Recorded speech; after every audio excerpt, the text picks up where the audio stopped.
parler maintenant de culture. La culture avec un grand C, celle qui réunit les gens, celle qui tisse des liens aussi forts que ceux du sang. Eh bien, direction Trans-sur-Erdre en Loire-Atlantique.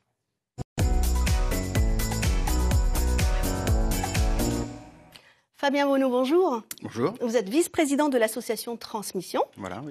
Et Antoine Rouanet, bonjour. Bonjour. Vous êtes acteur bénévole de l'association. En fait, vous êtes tous les deux également acteurs dans ce spectacle Trans-Liberté, j'allais dire, La Nuit Liberté. Dans la Nuit Dans la Nuit Liberté.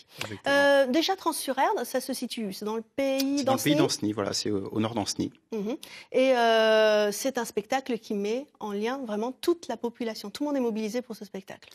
Alors, une partie de la population de Trans-sur-Erdre, mais au fur et à mesure, on parlera tout à l'heure peut-être de l'histoire un peu de l'association, les bénévoles et les acteurs du spectacle sont venus de communes de plus en plus larges. Donc maintenant, les membres de l'association viennent d'une partie de la Loire-Atlantique, voire un peu des bordures des départements périphériques. D'accord. Et vous êtes tous les deux donc acteurs de ce spectacle. Il y a 400 personnes. De quoi ça parle en 2 mots avant de voir la bande-annonce? Racontez-nous. Donc le spectacle Dans la Nuit Liberté est un spectacle historique qui parle de la Seconde Guerre mondiale et principalement on fait un focus fort sur ce qui se passe dans le Grand Ouest de la France avec principalement les événements qui se sont passés en Loire-Atlantique.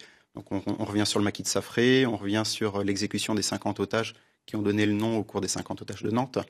On parle évidemment des bombardements de Nantes. Donc voilà, tous les événements qui se sont passés dans la région. Vous avez quel rôle dans le Alors comme il y a des gentils dans le spectacle, il faut des méchants. Donc moi j'ai un rôle de soldat allemand. Donc, un soldat de l'armée allemande. Et c'est pour ça aussi que vous n'êtes pas venu habillé avec votre costume. Alors, tout à fait, j'ai amené le casque que je porte pendant le spectacle.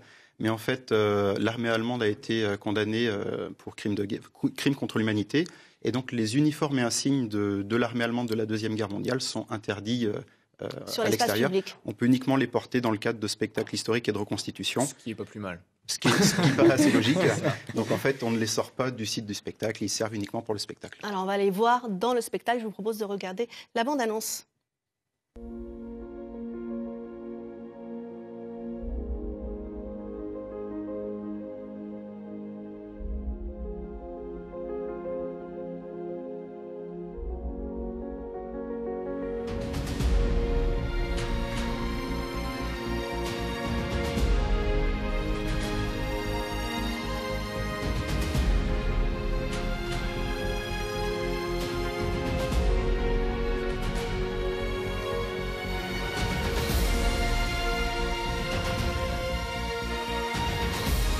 Retrouvez-les, sales terroristes! Il n'y a aucun espoir. Nous n'aurons pas la honte de mourir sans avoir combattu.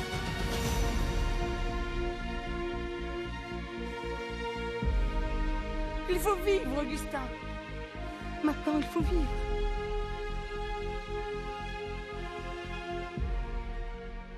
Anton, c'est une bande enregistrée, c'est un son et lumière. Expliquez-nous comment ça fonctionne. Alors en effet, c'est un son lumière donc en plein air, comme son nom l'indique, sur une scène de 7 hectares. Et c'est une bande enregistrée, certes, on n'est pas en live pour des raisons techniques, parce que 7 hectares justement à équiper en micro live, ça serait compliqué.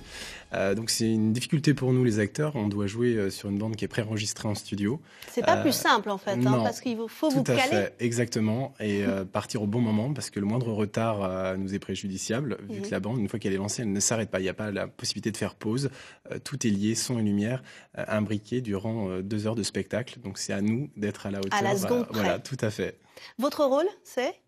Alors j'en ai plusieurs, mais mon rôle principal et le costume que je porte aujourd'hui, c'est le rôle d'Augustin, qui est le fils d'un couple de résistants, qui va être emprisonné durant 4 ans en Allemagne, et qui revient à la fin du spectacle retrouver sa famille, et qui fait un peu la morale du spectacle en prévenant ses habitants de son village, mais aussi le public, qu'il ne faut pas que ça recommence, qu'il faut faire attention à soi, aux autres, en donnant un message universel voilà, d'amour et de partage pour pas que la guerre recommence. Et là, on voit votre costume, enfin, pardon, votre costume, tous les décors, il y a un énorme travail de récupération de choses d'époque. Il y a beaucoup d'associations qui sont mobilisées.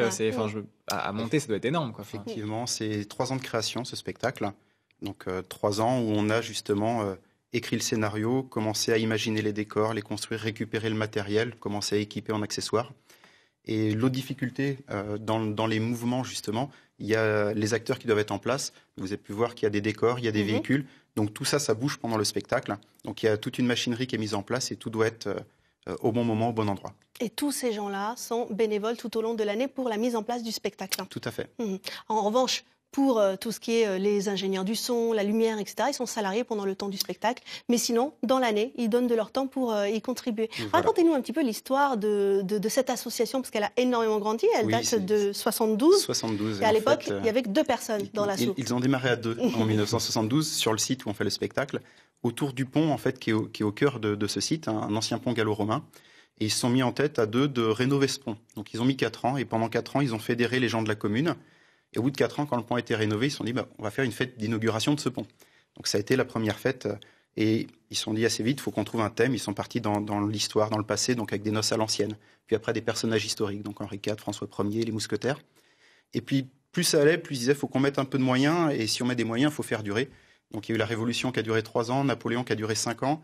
Après, Jules César qui a duré 9 ans, un homme nommé Jésus 9 ans. Et depuis 2015, on est sur celui-ci, dans la Nuit Liberté, qu'on a créé également pour 10 ans. Ah oui, vous passez des caps, quand même. À chaque fois, on monte d'écran, et l'écran, on les monte dans l'investissement, dans la mise en scène, dans la taille des décors, dans l'ampleur de la réalisation, effectivement. Et là, on avait plein de défis à relever, puisqu'on a rajouté de la vidéoprojection, des véhicules qui bougent, donc qui font du bruit, qui font de la lumière, des armes à feu, puisqu'on est dans une période de conflit avec des combats. Donc voilà, il a fallu l'armurier, l'artificier, tout ce qui va autour. Anton, la petite histoire dans la grande, on va dire. Vous êtes de la région ? Originaire, oui. Je suis né à Nantes. J'ai vécu. Vous êtes donc bénévole dans l'association depuis 14 ans. Mais aujourd'hui, vous habitez où ? En région parisienne. J'habite à Garches, à l'ouest de Paris. Je travaille à Saint-Cloud. Donc c'est vrai qu'il y a une grande distance pour revenir jusqu'à Trans-sur-Erdre. Donc je prends un mois de vacances uniquement pour ce spectacle. Certains me prennent un peu pour un fou, mais c'est une histoire de famille, et une seconde famille qui est importante à mes yeux, car on y vit des choses très importantes, en bonheur, en malheur aussi, mais on est tous toujours soudés les uns aux autres. Donc chaque année, vous consacrez vos vacances au spectacle, vacances à d'été, Trans-sur-Erdre. oui.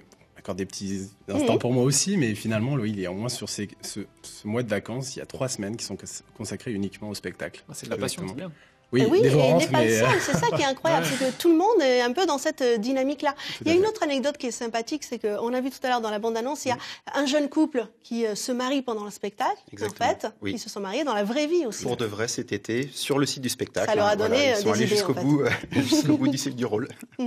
Et c'est aussi ça qu'on sent dans votre association, c'est qu'il y a quand on dit que c'est vraiment une famille, voilà, quand on parle que c'est une famille, c'est une vraie famille, et on a pu voir dans les images que c'est intergénérationnel, puisque notre acteur, notre plus ancien acteur a 86 ans, c'est Joseph, donc on lui fait un petit coucou.